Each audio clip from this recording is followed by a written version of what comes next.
but I couldn't find anyone. Ramiro Martinez, Jerry Day, and Houston McCoy independently decided to make their way to the observation deck. Separately, they approached the tower. They ran through gunfire or dealt with death and dead bodies and blood and gunfire, and they had no idea how many people were up there. There could have been 10 snipers for all they knew. Houston McCoy made his approach through an underground maintenance tunnel. Jerry Day met a civilian named Alan Crum at the tower, who insisted on being his backup. He had a rifle, and together they went up to the reception floor just below the observation deck. There they found the tourists that Whitman had shot on the stairs. And then I found 4 bodies. One of them sitting up, his legs had been shot out from under him, an 18-year-old boy. A 14-year-old boy blown to pieces by a shotgun laying on the floor. And then the aunt. So the 18-year-old boy, I was talking to him, and he grabbed me and he wanted my gun, and he said, "I'm going up there and kill that SOB." I said, "Well, I'll go up there for you." Ramiro Martinez was close behind. I got on the elevator and pushed to the 27th floor. And I said a perfect act of contrition. It's a prayer that Catholics say if you are expecting to get into some danger or you may die. Meanwhile, Jerry Day descended to the 27th floor to call for backup. He heard the lift arriving and cocked his .38. The door slid open. I had my shotgun off safety and pointed right at Jerry Day. And I think I remember the other officers saying that they all had their .38s too, pointed at Jerry Day, so we had Jerry Day for sure. I'm pointing my revolver at them, and well, I smiled like I was glad to see them. Alan Crum had followed Ramiro Martinez. When I first started going up the steps by myself, before Alan Crum volunteered to come up with me, I felt very lonely. And I would have gone. I would have continued by myself. But I tell you what, that Alan Crum, when he volunteered to go with me, that was like the Rock of Gibraltar. They went up to the observation deck.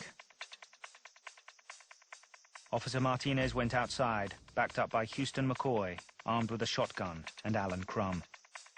All of us followed Martinez out, and I turned around and with my back to Martinez, I told the civilian, "Don't you just stay right here and shoot anything that comes around that southwest corner."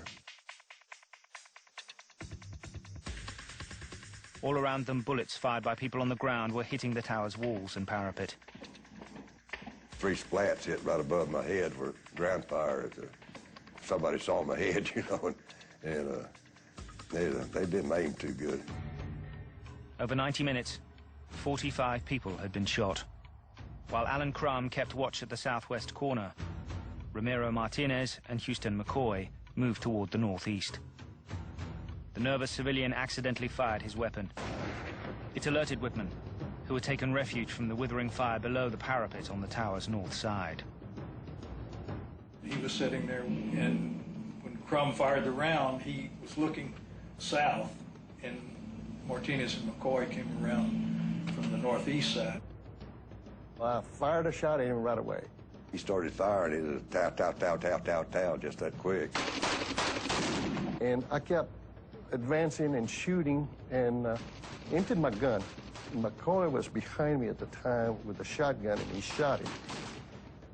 And I remember his mouth was open, and saw that sniper alive he just kind of slid down in my mind's eye, and this is just what I see now, that as he was sliding down, I kind of see that rifle was dropping out of his hand.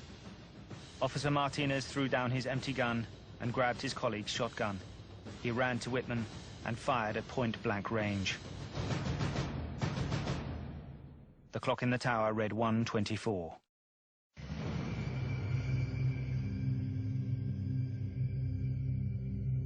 I was just being like a robot. But when I saw this dead guy, right then I became a human being again. I had fear. I could feel the heat. I could feel the strain.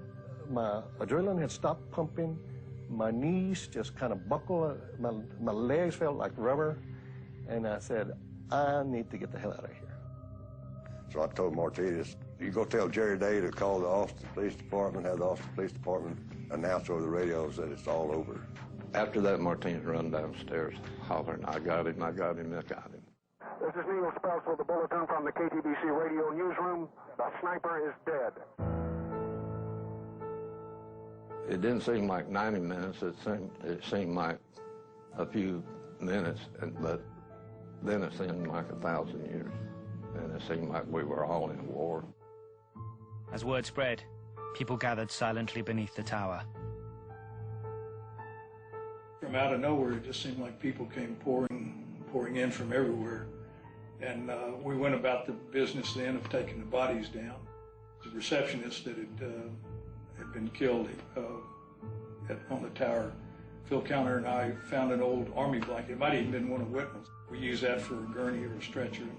Took her down in the elevator. There were literally a few thousand people there, very close. It was extremely hot. It was now extremely quiet.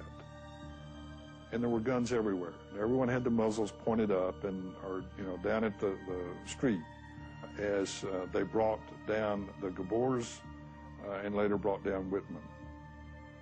And people then began to quietly disperse and go their own way. But it was very sad in Austin that night. In the aftermath of the mass murder in Austin, some who knew Charles Whitman were shocked and amazed. He was always kidding and joking and just full of life, and I liked to be around him.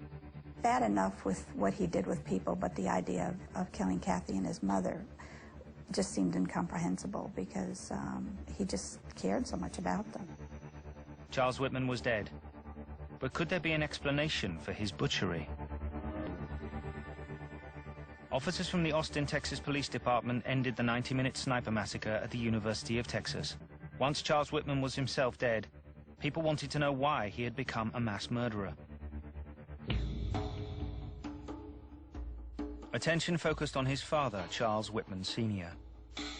I only think the factor in this is his mental strain from his actual studying. He was trying to prove a point to himself, to his family, me, and his mother. And all of the microphones are in his face, and he says some very, very controversial things. I love guns. I'm a fanatic about guns, and I taught my children how to use guns. He's been hunting with me ever since he was a youngster, and he has his own rifles and everything else, and I taught him the use of them as well as the value of them. The investigation led police to more weapons in the former Marine sharpshooter's home. An amazing assortment of rifles, shotguns, pistols, knives. They also found the self-regarding writings of Charles Whitman. I wonder if I will ever taste the sweet honey of success for myself and my loved ones. As I look back over my past few adult years, they seem so wasted. Will I ever accomplish anything I set forth to do? At the top of one page, he had written, I never could make it. These thoughts are too much for me. It was dated the day of the massacre.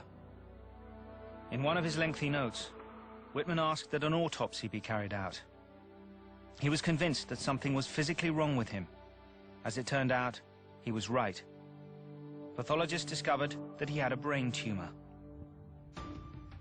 It was determined that he had a glioblastoma multiforme, which is a later stage, virulent, aggressive, malignant tumor. And they said that that tumor was adjacent and involving a structure called the amygdala. And it's not uncommon for people with tumors of the amygdala to have rage episodes or rage attacks. One of the symptoms of this type of tumor is hypergraphia, an uncontrollable urge to write. I don't quite know what compels me to write this letter. I don't really understand myself these days. He felt very strongly that he